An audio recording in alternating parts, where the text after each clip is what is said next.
And the Nabi sallallahu alayhi wasallam, he said, 3 type of people, Allah will not accept from them nothing that they perform as an act of worship.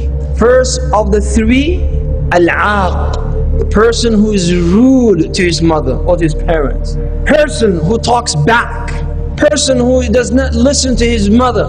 That is the first person out of the 3 categories who Allah would not accept anything from them. Not salah, not sadaqah, not charity, not an act of worship, none of that.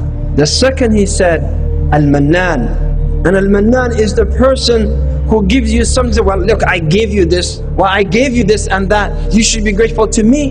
And the third person is the person who sells his merchandise by saying, Wallahi, this is what I get. Wallahi, this is how much I pay for, and he did not pay for. Unacceptable.